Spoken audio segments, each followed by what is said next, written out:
ஒரே காரில் வராங்க, ஒரே மாதிரி கலர் காஸ்டியூம் போட்டிருக்காங்க. அப்போனா ஆல்ரெடி திட்டமிட்டு இருக்கிறாங்க, தயார் பண்ணியிருக்காங்க அந்த காஸ்டியூம் எல்லாம். இது என்ன மாதிரியான மனநிலை அப்படின்னா, நிச்சயமாக வந்து பார்த்தீங்கன்னா சங்கீதாவை வெறுப்பேற்றுறதுக்காண்டி பண்ணக்கூடிய ஒரு விஷயமா தான் இதை நம்ம பார்க்கணும். நீ என்ன ஆதாரத்தை கொடுக்கறது? நான் இப்போ வெளிப்படையாகவே கூப்பிட்டு வருவேன். இப்போ என்ன செஞ்சிருவேன்? நீ என்ன செய்வ? மனநிலை என்னவா இருக்கு அப்படின்னா, நான் என்ன வேணா பண்ணுவேன், என்னை யாரும் கேட்க முடியாது, என்கிட்ட காசு பணம் எல்லாம் இருக்கு, நான் என்ன பண்ணா என்ன.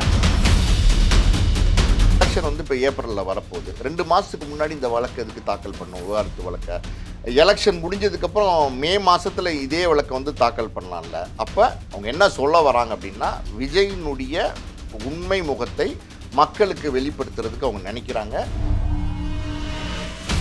6 வருஷமா சங்கீதாட்ட பேசலை. தாலி கட்டின மனைவி 1000 கருத்து வேறுபாடு இருந்தால் கூட அந்த மனைவி கிட்ட ஒரு வார்த்தை கூட பேசாமல் ஒரே வீட்டுக்குள்ளே இருந்துக்கிட்டு அட்டகாசம் பண்ணுறது என்ன மாதிரியான மனநிலை? இந்த நடிகையோட இருக்கிற தொடர்பை வந்து அவங்க மனைவிங்கிற அந்தஸ்தில் இருக்கிறவங்க கேட்க தானே செய்வாங்க. அந்த சரியான மனநிலையில் இல்லாத நீங்கள் வந்து எலெக்ஷனில் நின்று உங்களை வந்து மக்கள் தேர்ந்தெடுத்து நீங்கள் இந்த நாட்டுக்கு தமிழ்நாட்டுக்கு தலைவராக வந்தீங்கன்னா எப்படி அதை சரியாக நீங்கள் வந்து ஆட்சி பண்ண முடியும்? உங்களுக்கு என்ன வயசு? என்ன 18? அந்த பொண்ணுக்கு என்ன 16? அந்த நடிகைக்கு 2 பேரும் பார்த்தீங்கன்னா அப்படியே இனக்கவர்ச்சியில் வந்து அப்படியே வந்து பிரிய முடியாத ஒரு சூழ்நிலையில் இருக்கீங்களா? 52, அந்த அம்மா என்னமோ 46 48ன்னு நினைக்கிறேன். எல்லாம் வந்து பார்த்தீங்கன்னா ஒரு முதிர்ந்த காலகட்டங்கள். 20 வயசு பொண்ணு, அந்த பொண்ணு இந்த உலகத்தில் எங்கே வேணா இருந்துட்டு போகிறாங்க, லண்டனில் இருக்க சொல்கிறாங்க, இருக்காங்க. அவங்க இந்த வீடியோ பார்க்க மாட்டாங்களா? இப்போ அவங்களுக்கு வந்து நம்ம அப்பா வந்து நம்ம அம்மா இருக்கும்போது, நல்லா கேட்டுங்க, நம்ம அம்மா இருக்கும்போது நம்ம அம்மாவோடைய இடத்துல வேற ஒரு நடிகை இப்படி வெளிப்படையாக கூட்டிகிட்டு இப்படி ஊர் சுற்றுறாரேன்னு நினைக்கும் போது அந்த பொண்ணோட மனசு பாதிக்காதா? மனைவியை பற்றி தப்பாக பேசாதீங்கலாம் சொல்லலை, அதெல்லாம் எதுவுமே பண்ணலை. ஆனால் பாருங்கள், அந்த நடிகை சொல்லியிருப்பாங்கன்னு நினைக்கிறேன், டார்லிங் அப்படின்னு இருப்பாங்க, நீ டோன்ட் வரி டார்லிங், நான் கூப்பிட்டு போகிறேன், உன்னைய பப்ளிக்காக கூப்பிட்டு போகிறேன். என்ன செய்வாங்க? வா டார்லிங் அப்படின்னு சொல்லி சாலையை கட்டி அவங்க பார்த்தீங்கன்னா வந்து ஒரு இவர் வந்து அதே மாதிரி ஒரு ட்ரெஸ்ஸை போட்டு எல்லாம் கிளம்பி வந்து ரிசப்ஷன் அட்டன் பண்ணுறாங்க. நம்ம என்னங்க செய்ய முடியும்?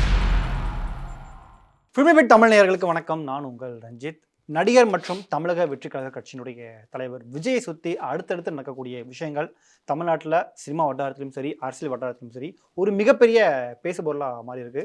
கடந்த வாரம் தான் அவருடைய மனைவி சங்கீதா விவாகரத்து கோரி செங்கல்பட்டு குடும்ப நல நீதிமன்றத்தில் மனு தாக்கல் பண்ணியிருந்தாங்க. இந்த நிலையில் நேற்று அவர் நடிகை த்ரிஷாவோட சேர்ந்து ஒரு கல்யாண ரிசப்ஷனில் கலந்துக்கிட்டது வந்து ஒரு மிகப்பெரிய சர்ச்சையை ஏற்படுத்தியிருக்கு. குறிப்பாக விஜய் ரசிகர்களே விஜயை வெறுக்க நிலைமைக்கு ஆளாக்கியிருக்காங்க. ஸோ இதை பற்றிலாம் பேசுறதுக்காக ஆஸ்கர் மூவிஸ் தயாரிப்பாளர் பாலாஜி பிரபு நம்மளோட நினைச்சிருக்காரு. வணக்கம் சார். வணக்கம்.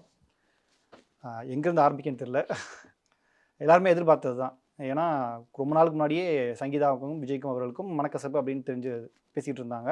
போன வாரம் அஃபிஷியலாகவே சங்கீதா அவர்கள் சொன்னாங்க, சரி விஜய் இதை எப்படி பேலன்ஸ் பண்ண போகிறாரு, ஏன்னா அரசியலில் வேறு இருக்காரு, இதெல்லாம் பேலன்ஸ் பண்ணால் தான் அடுத்து நிறைய ஓட்டுக்கெல்லாம் அவருக்கு கிடைக்கும் அப்படின்னு எதிர்பார்த்துக்கிட்டு இருக்கும்போது நேற்று திடீர்னு த்ரிஷாவோட ஒரு கல்யாணத்துக்கு, அதுவும் ஒரே காரில் ஒரே மாதிரியான காஸ்டியூமில் 2 பேரும் வந்து இறங்குறாங்க. இது அவர் வேணும்னே சங்கீதாவை பழி வாங்கணும் அப்படின்றதுக்காக பண்ணுறதால யதார்த்தமாக நடந்த ஒரு விஷயமா அது? இது எப்படி யதார்த்தமாக நடந்த ஒரு விஷயமா பார்க்க முடியும்? அதாவது சங்கீதா வந்து ஒரு விவகாரத்து வழக்கு வந்து தாக்கல் பண்ணியிருக்கிறாங்க, மனு தாக்கல் பண்ணியிருக்காங்க கோர்ட்டில். விஜய் எதிர்த்து இந்த மாதிரி வந்து எனக்கு விவகாரத்து வேணும் விஜய்கிட்ட வந்து சொல்லியிருக்கிறாங்க. இது எப்போன்னா 2 வாரம், 1 வாரம் தான், 1 வாரத்துக்கு முன்னாடி அவங்க இந்த மாதிரி ஒரு வழக்கு தாக்கல் பண்ணியிருக்காங்க. அன்னைக்கு அது பெருசாக பேசப்பட்டது. அதாவது வந்து இந்த மாதிரி விஜயுடைய மனைவி சங்கீதா எதுக்கு இப்போ வந்து இந்த வந்து விவகாரத்து வழக்கை வந்து தாக்கல் பண்ணியிருக்காங்க? தேர்தலுக்கு 2 மாதம் தான் இருக்குது, 2 மாதத்துக்கு முன்னாடி தாக்கல் பண்ண வேண்டிய அவசியம் என்ன அப்படின்னு பலவிதமான விவாதங்கள் போச்சு. அதில் உண்மை என்ன அப்படின்னா, சங்கீதா வந்து தேர்தலுக்கு முன்னாடி இந்த வழக்கை தாக்கல் பண்ணதுக்கு காரணம் என்னென்னா, விஜயினுடைய உண்மை முகத்தை வந்து மக்களுக்கு வெளிப்படுத்துறதுக்கு தான் அப்படிங்கிறது தான் உண்மையும் கூட. அவங்களோட பிளான் அதுதான். ஆமாம். ஏன்னா வந்து அவங்க என்ன சொல்கிறாங்க அப்படின்னா, 2021லேருந்து நாங்கள் 2 பேரும் பிரிஞ்சிருக்கோம், அதுக்கு ஒரு நடிகை தான் காரணம் அப்படின்னு சொல்லியிருக்காங்க. அந்த நடிகை பேரை வந்து அவங்க குறிப்பிடல. தேவைப்பட்ட அந்த நடிகையோட பேரையும் நான் வந்து இந்த வழக்கில் சேர்க்கறதுக்கு விரும்பினா சேர்ப்பேன் அப்படின்னு சொல்லியிருக்கிறாங்க. இதுதான் அந்த அவங்க வந்து சொல்லியிருக்காங்க. ஸோ 2021லேருந்து பிரிஞ்சிருக்காங்க இல்லையா? அப்போ 6 வருஷமாக பிரிஞ்சிருக்காங்கன்னு தான் அர்த்தம். 6 வருஷமாக பிரிஞ்சிருக்காங்கன்னும் போது எலெக்ஷன் வந்து இப்போ ஏப்ரலில் வரப்போகுது. 2 மாதத்துக்கு முன்னாடி இந்த வழக்கு எதுக்கு தாக்கல் பண்ணும்? விவாகரத்து வழக்கை எலெக்ஷன் முடிஞ்சதுக்கப்புறம் மே மாதத்தில் இதே வழக்கை வந்து தாக்கல் பண்ணலாம்ல. அப்போ அவங்க என்ன சொல்ல வராங்க அப்படின்னா, விஜயினுடைய உண்மை முகத்தை மக்களுக்கு வெளிப்படுத்துறதுக்கு அவங்க நினைக்கிறாங்க. அந்த உண்மைகளே அவங்க வந்து மக்கள் புரிஞ்சுக்கணும் அப்படின்னு நினைக்கிறாங்க. அதனால தான் இந்த வழக்கு வந்து இப்ப தாக்கல் பண்ணியிருக்காங்க. ஸோ இதுவே வந்து பெருசா வந்து பேசப்பட்டது. ஒரு அரசியல் தலைவரா ஆமா. விஜய் வந்ததுக்கப்புறம், இது வந்து ஒரு பின்னடைவா இருக்கும் அரசியல்ல அப்படின்னு சொன்னாங்க. ஆனா இங்க நடந்தது என்ன அப்படின்னா, 2, 3 நாள்லயே பார்த்தீங்கன்னா, அந்த குறிப்பிட்ட நடிகை பேர் சொல்லலாமா அப்படின்னு நமக்கு தெரியல. அந்த குறிப்பிட்ட நடிகை திரிஷா தான். அந்த நடிகையோட பார்த்தீங்கன்னா, ஜோடி போட்டு நேத்திக்கு வந்து அந்த ஒரு திருமண விழால வந்து விஜய் கலந்துட்டு இருக்காரு. ஒரே கார்ல வராங்க. ஒரே மாரி கலர் காஸ்டியூம் போட்டிருக்காங்க. அப்பன்னா ஆல்ரெடி திட்டமிட்டிருக்கிறாங்க. தயார் பண்ணியிருக்காங்க அந்த காஸ்டியூம் எல்லாம். ஆ மணமக்கள் சகிதமா வந்து இறங்கி, மேடைக்கு போயி வாழ்த்து சொல்லிட்டு, திருப்பி வந்து கார்ல ஏறி போறாங்க அப்படின்னும்போது, இது என்ன மாரியான மனநிலை அப்படின்னா, நிச்சயமா வந்து பார்த்தீங்கன்னா, சங்கீதாவை வெறுப்பேத்துறதுக்காண்டி பண்ணக்கூடிய ஒரு விஷயமா தான் இத நம்ம பார்க்கணும். இது எதார்த்தமா நடந்த ம். விஷயம்லாம் கிடையாது. தனி விமானத்தில போனாங்க. ஒரு பல பல இடங்கள்ல ஒண்ணா வந்து போனது, வந்தது, புகைப்படங்கள், வீடியோக்கள்லாம் வெளியில வந்தது. ஆனா, அன்னைக்கு வந்து இது பெருசா சர்ச்சையா மாறாம இருந்தது. இது பேசப்பட்டது. ஆனா, சர்ச்சையா மாறாம இருந்தது. காரணம் என்னன்னா, அன்னைக்கு வந்து இவங்க மனைவி வந்து அவங்க சைட்லருந்து எதுவுமே வந்து எதிர்ப்பு எதிர்ப்பு எதுவும் வரல. தெரிவிக்காம இருந்தாங்க. ம். இப்ப மனைவி வந்து விவாகரத்து கேட்டு நீதிமன்றத்துக்கு போன அடுத்த வாரமே வந்து அந்த நடிகையோட ஜோடி போட்டு வர்றாய்ங்க அப்படின்னா, ஸோ இது என்ன மாரியான மனநிலை? நீங்க அதாவது என்ன அவர் சொல்ல வர்றாரு அப்படின்னா, இது சங்கீதாவை அட்டாக் பண்ணி தான் இத பண்ணியிருக்காரு. அவரு என்ன சொல்றாரு அப்படின்னா, "தேவைப்பட்டா நீ அந்த நடிகையோட பேர வந்து நீ சேர்ப்பியா? அந்த நடிகையோட நானே வெளிப்படையா வந்து நான் ஜோடி போட்டு வரேன். இப்ப என்ன பண்ணுவ? ஓ! இப்ப என்ன பண்ணுவ நீனு?" அதாவது வந்து இந்த குரு சிஷ்யன்னு நினைக்கிறேன். ஒரு படத்துல பார்த்தீங்கன்னா, ரஜினிகாந்த் வந்து கேட்பாரு. அந்த இந்த இது இப்படி மாத்தி மாத்தி போட்டு விளையாடுவாங்க. பிடிப்பாங்க அந்த டாக்குமெண்ட்ட. அப்போ வந்து வினய் சக்கரவர்த்திய பார்த்து, "இப்ப என்ன பண்ணுவ? இப்ப என்ன பண்ணுவ?" அப்படின்னுவாரு. அந்த மாரி பார்த்தீங்கன்னா, இது எப்படிங்க? இது வந்து எப்படின்னா, அதாவது நீ ஆதாரத்த குடுக்கறதுக்கு முன்னாடி நானே நீ நீ என்ன ஒத்துக்கிறேன் ஆதாரத்த அப்படின்ற மாதிரி. குடுக்குறது? நான் இப்ப வெளிப்படையாவே கூட்டு வருவேன். இப்ப என்ன செஞ்சுருவ நீனு? நீ என்ன ம். செய்வ? என்ன செய்வ? என்ன செய்ய முடியும் உன்னால? நீ ஆதாரத்தையா குடுக்குற? நீ என்னையவா டீஃபேம் பண்ணி காட்டுற? நான் எலக்ஷன்ல நிக்க போறேன். நான் வந்து கட்சி தலைவனா இருக்கேன். என்னைய வந்து இந்த நேரத்தில நீ வந்து வழக்கு போட்டு என்னைய அசிங்கப்படுத்துறியா? சோசியல் மீடியா எல்லா பக்கமும் வந்து நீ வந்து உன்னுடைய செய்திகள சொல்லன்னு விரும்புறியா? நான் அந்த செய்தி வந்து அது செய்தியே கிடையாது. நான் இல்ல ஆனா உடைச்சு விஜய் எல்லாத்தையும் உடைச்சு ம். விடுறேங்கிற மாரி உடைச்சு விட்டாரு. ஆனா விஜய் பண்றது கிட்டத்தட்ட ஒரு ஆணாதிக்க மனோபாவம் தானே. உன்னால என்ன பண்ணிட ஆணாதிக்க முடியும் அப்படின்ட்டு. மனோபாவம் தானேன்னா, ஆணாதிக்க மனோபாவம் இருந்ததுனால தானே வந்து சங்கீதாவும், விஜயும் ஒரே வீட்ல இருக்காங்க. அது தெரியும்ல. ம். நீலாங்கரை வீட்ல இருக்காங்க. விஜய் கீழ் வீட்ல தனியா, தனி வாசப்படி. அவர் தனியா போறாரு, தனியா வராரு. சங்கீதா மேல் வீட்ல தனி வாசப்படி. தனியா போறாங்க, தனியா வராங்க. இவர் தனியா சமைச்சு சாப்பிடுறாரு, அவங்க தனியா சமைச்சு சாப்பிடுறாங்க. ஆனா ஒரே வீட்ல இருக்காங்க. 6 வருஷமா சங்கீதாட்ட பேசல. தாலி கட்டின மனைவி 1000 கருத்து வேறுபாடு இருந்தா கூட, அந்த மனைவி கிட்ட ஒரு வார்த்தை கூட பேசாம ஒரே வீட்டுக்குள்ள இருந்துகிட்டு அட்டகாசம் பண்றது என்ன மாரியான மனநிலை? இந்த நடிகையோட இருக்கிற தொடர்பை வந்து அவங்க மனைவிங்கிற அந்தஸ்துல இருக்கிறவங்க கேட்க தானே செய்வாங்க. அப்ப நிச்சயமா. அத தட்டி கேட்கும்போது பார்த்தீங்கன்னா, அது என்ன நான் அப்படிதான் என்ன பண்ணுவ நீனு? அப்படிங்கிற மாரி வந்து நிச்சயமா அப்படித்தான். இப்ப நீங்க இது பொது வெளியில வந்து வெளிப்படையா வந்திருக்காருன்னும்போது, வீட்டுக்குள்ள இதுதான் நடந்திருக்கும். நான் அப்படிதான் என்ன செய்வேன்? என்ன செய்ய முடியும்? நான் அப்படிதான் சுத்துவேன். அவங்க தான் என் பொண்டாட்டி அப்படின்னு அவர் சொல்லியிருப்பாரு. அது நிச்சயமா மனைவிக்கு கோவத்த உண்டு பண்ணியிருக்கும். பையன், வீட்ல இருக்கிற பையன், தோளுக்கு மேல வளர்ந்த பையன் கேட்பானா மாட்டானா? அப்பாவ நிச்சயமா. பார்த்து, "என்னப்பா இப்படி பண்றீங்க? நியாயமாப்பா?" அப்படின்னு கேட்பான். அம்மாவுக்கு அம்மாவுடைய அநீதிகளை தட்டி கேட்க தானே செய்வான். அப்பா பையனையும் "போடா வெளில, வீட்ட விட்டு வெளில போ" அப்படின்னு பையனையும் தொரத்தி விட்டாரு. மனைவி வந்து மேல் வீட்ல இருக்கிறாங்க. ஸோ இதுவே வந்து தப்பா தானே ரொம்ப இருக்கு. தப்பு. இதுவே தப்பு தானே. நீங்க ஒரு நடிகர். நீங்க ஒரு நடிகரை தாண்டி முதல்ல நீங்க அடிப்படையில ஒரு மனிதர். ஒரு நல்ல ஹியூமன் பீயிங்கா நீங்க இருக்கணும். அப்படி இருக்கும்போது உங்கள நேசிச்சு, நீங்களும் அவங்கள நேசிச்சு 2 பேரும் ஒருத்தருக்கு ஒருத்தர் விருப்பப்பட்டு, காதலிச்சு இந்த திருமணம் பண்ணியிருக்கீங்க. இந்த திருமணம் அப்படிங்கிறத நீங்க வந்து அதாவது இந்த திருமண சடங்குகள் எல்லாம் பண்ணி, நீங்க முறைப்படி க க தாலி கட்டியிருக்கிறீங்க. அவங்க அந்த அந்த அந்த பெண்மணி கழுத்துல அப்படின்னும்போது, அந்த சடங்குக்கு நீ மரியாதை குடுக்கணும்ல. சட்டத்துக்கு நீங்க மரியாதை குடுக்க வேண்டாம். அவங்க போட்டிருக்க வழக்குக்கு நீங்க மரியாதை குடுக்க வேண்டாம். அதை நீங்க வந்து இப்ப கோர்ட்ல ஃபேஸ் பண்ணுங்க. ஆனா ஒரு மனசாட்சியோட சடங்குகளுக்கு மரியாதை குடுக்கணும்ல. நம்ம இந்திய சட்டப்படி, அந்த சட்டத்தையே நீங்க தூக்கி எறிஞ்சிருங்க.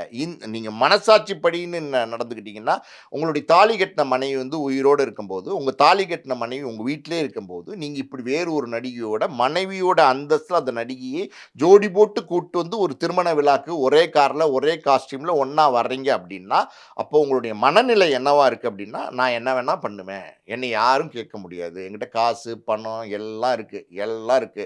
நான் என்ன பண்ணா என்ன? நான் பண்றத யாரால கேட்க முடியும்? மனைவியாலயும் கேட்க முடியாது. யாராலயும் கேட்க முடியாது. யார் என்னங்க கேட்பீங்க? அப்படின்னு சொல்றாரு. சரி, ஓகே. நீங்க உங்க மனைவி திருமணம் பண்ணீங்க. அவங்களுக்கு உங்களுக்கும் பிடிக்கல. ஒரு கணவன், மனைவியா 2 பேரும் இணைஞ்சாங்க.